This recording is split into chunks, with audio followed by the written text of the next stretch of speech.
Hi, I'm Hopkinton Tech Librarian Danielle, and I'm joined by our teen librarian Anne for Teen Lit Bits, a short show where we'll feature old and new teen books that are perfect for binging. Each of our 6 sessions will discuss one topic in YA Lit and should be about 20 to 30 minutes. This session, we're sharing some teen retellings of fairy tales and classic stories and plot lines, things like Pride and Prejudice, in young adult form. These tend to be pretty popular in our collection. We have a number of retold fairy tales, and this topic follows nicely behind our session on genre mashups. Some are modern retellings of fairy tales, others are fairy tales and classic stories told in new ways, and some incorporate traditions from other cultures. It's really interesting to see how different authors take these stories that we know and many times love and make them their own. Here's a sample of some from our teen collection. I'm going to start with some fairy tale retellings. One series that's very popular is the Lunar Chronicles by Marissa Meyer. These books combine fairy tale characters. Cinder, for example, the main character, is the Cinderella equivalent, basically, with features of steampunk and dystopian fiction. Cinder is actually a cyborg, but she has a stepmother and stepsister, and of course becomes involved with a prince. Geekerella by Ashley Poston tells the story of Danielle, a modern Cinderella, who is also very active in the fandom and con world and meets her prince that way. I do want to clarify that this book is not about me, but that it could have been. The movie Ever After also features a retelling of Cinderella that has a main character named Danielle, so I'm not sure what that says about me, but honestly, Cinderella isn't my favorite fairy tale.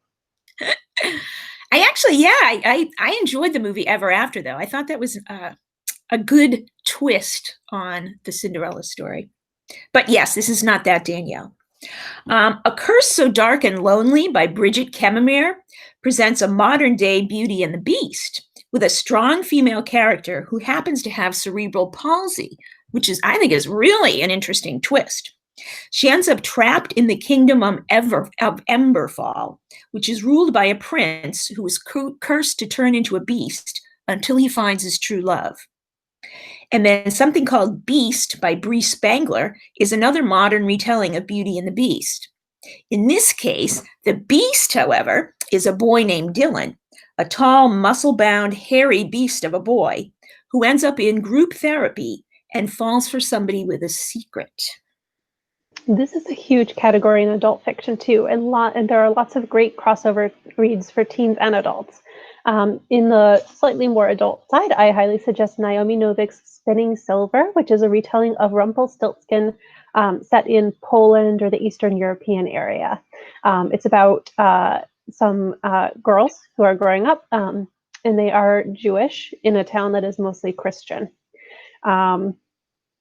There's also another book called Sisters of the Winter Wood by Raina Rosner, which is very similar. And that one touches very strongly on sisterhood, belonging, and family bonds. Danielle, I'm just interested, the Naomi Novik Spinning Silver one you mentioned, does it bring in any aspects of World War II? It sounds like there's that Jewish Christian thing going on. I just was wondering, curious if it did. It does touch on some of the tensions between the different cultures and between the different religions. I believe that it's set before World War II and possibly even before World War I. As the story, I don't remember it making any mention of either of them whatsoever. And particularly if it had happened after World War II, it would have mentioned it. Yeah, that's definitely true. Yeah. Yeah. Ignore that after World War II. Yeah, there's no ignoring that. But the story does definitely talk about the rift between the two groups of people who live in town and how there's a Jewish side and there's a Christian side, and the Jewish people do things together and the Christian people do things together. And, for the most part, never the twain shall meet. And it does touch on that too with the girls who are growing up and kind of how they interact with the world around them because of their religion. Okay, sounds interesting. All right, we're going to move on from Beauty and the Beast to some Snow White tales. The Ravenspire series by C.J. Redwine tells the Snow White fairy tale, complete with a runaway princess battling a wicked queen and a boy who needs the princess's magic and her heart to save his kingdom from the wicked queen. Almost kind of like the hunter in that one. And then there's actually a graphic novel called Snow White, the graphic novel, by Matt Phelan. And this is Snow White set in Depression-era New York. And our character Samantha White needs help from 7 street urchins, not dwarves, but street urchins, to survive. Then I also want to mention 2 books by author Elena Arnold, and one I actually have here with me. The first one was built on a fairy tale genre, and this told the story of Amma, who was rescued from a dragon by a prince to become his bride. But as Amma learns more about herself and the kingdom, she begins to question all she has been taught about dragons and Prince Charmings. That was called Damsel, and that actually was one of the Prince Honor books last year, I believe. Very interesting sort of modern feminist retelling of a fairy tale. And then the second one that she has out that's similar is called Red Hood. And this brings a modern spin to the tale of Little Red Riding Hood, where men turn into wolves and girls need to be afraid of going into the woods for certain reasons. So this is definitely a retelling for the Me Too generation and brings to light themes of female empowerment and toxic masculinity. So this one was really good too. I wouldn't be surprised if this one maybe even won an award this year. So I really like her. I would recommend her if you're into that sort of modern retelling with a feminist bent. Yep. If you're an adult or a more mature teen and you want even more of that, I would suggest The Merry Spinster by Mallory Ortberg. It's a series of short story retellings of popular fairy tales, and it definitely deals with some dark themes and does not shy away from some of the horrifying implications of original fairy tales. In fact, I'd probably classify it as a horror book, but it's definitely a thought-provoking read, and it questions everything from the "and they got married and lived happily ever after" to the disempowerment and monsterization of women and girls in traditional tales. Again, this is definitely for more mature readers, but if that's your thing, it's amazing. Actually, that brings up an interesting point. When I read Red Hood, I found myself really interested in sort of the origin of some of these fairy tales. And of course, fairy tales have been told for generations orally before they were even began to be written down. And they generally were not for children in the beginning. They were horrifying, scary, violent, gory. So I found that really interesting to sort of delve into some of the origins. And it makes you wonder, well, what was Little Red Riding Hood really telling girls in the first place? What were they really supposed to be scared of? Just a wolf or more? All right, there are a lot of fairy tale spin-offs. I could go on about that, but I wanted to shift the focus a little to discuss some other retellings you might find in the teen section.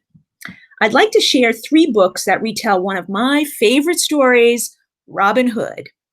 And actually, I own a copy of each of the series, the books in this series. It starts with Scarlet, and this is the Scarlet series by A.C. Goguen.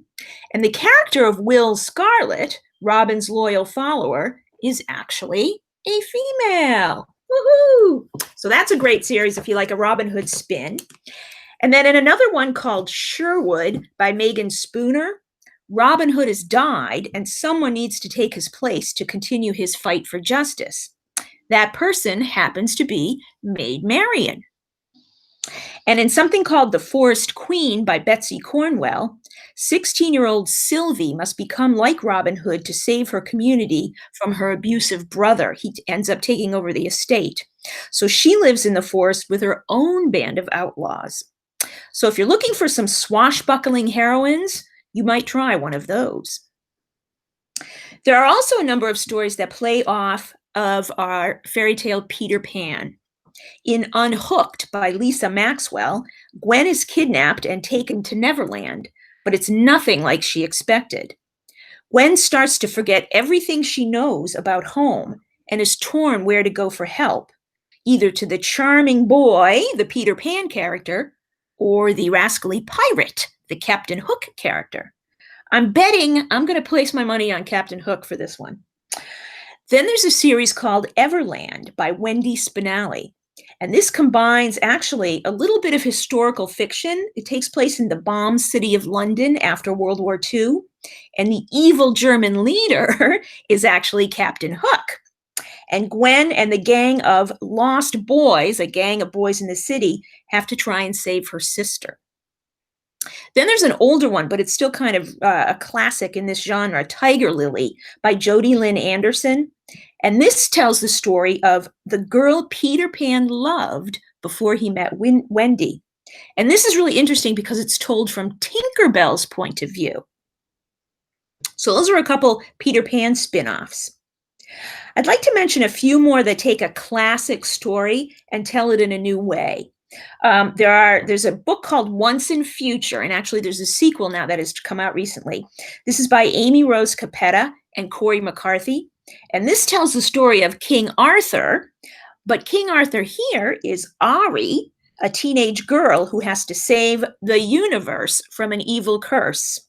That's right, you heard correctly, the universe. This is basically a female King Arthur in space.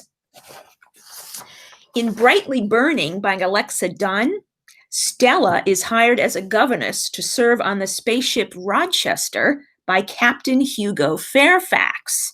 If this sounds familiar to anyone, as I hope it does, this is absolutely Jane Eyre in space.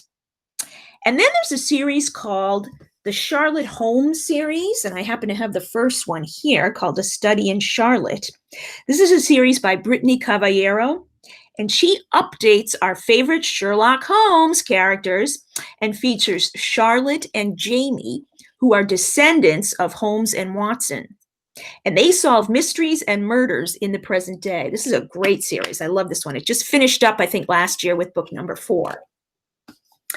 And then Pride and Prejudice gets a modern day remix in a book called Pride by E.B. Zoboy. And this is actually a nice multicultural ethnic one featuring the Benitez family, a little Latinx, and the Darcy families who deal with life in Brooklyn, New York, and sort of the problems with regentrification.